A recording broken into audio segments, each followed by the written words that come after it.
the line y equals x, it says sketch the cross section. So basically you're sketching where do these two things intersect. Where do these two things intersect? So the first thing I would do is graph this. It tells you in the question that this is a vertical what?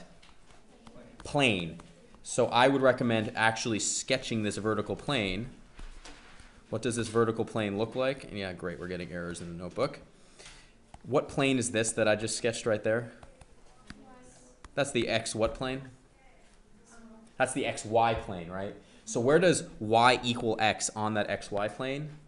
If I just drew that one part, it would be like this on that plane at 45 degrees. So that would be the line y equals x. But what does the vertical plane look like that passes through there? Vertical means goes straight up and down. So what does the plane look like? It looks like this.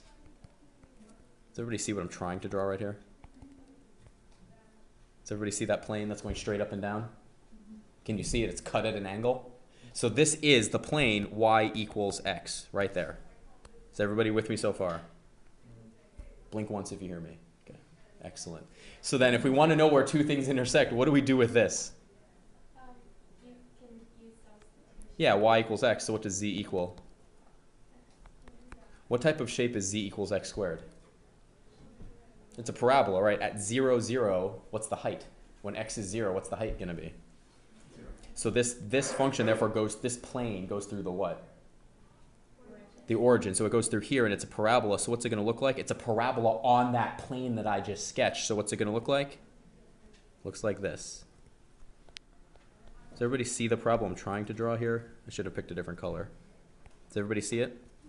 So the parabola is on that plane. It's right here at an angle like that. That is the cross section.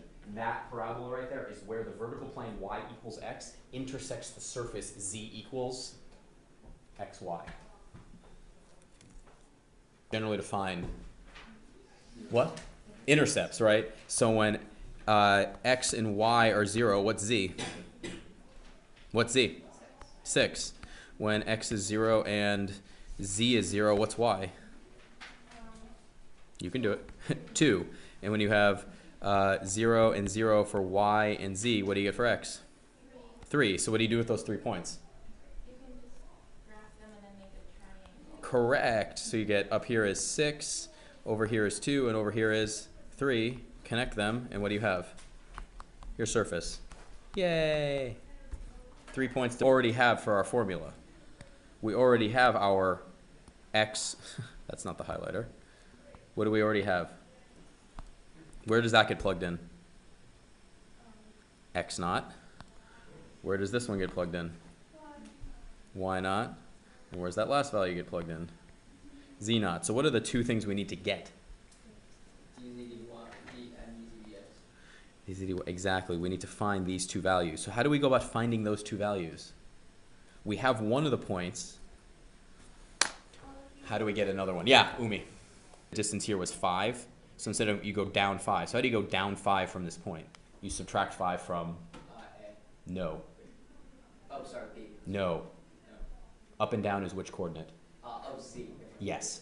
So if you found the distance this way, which it should match, like 5 or 6 or whatever it is, I don't know the coordinates, I haven't written them down, then you go down 5.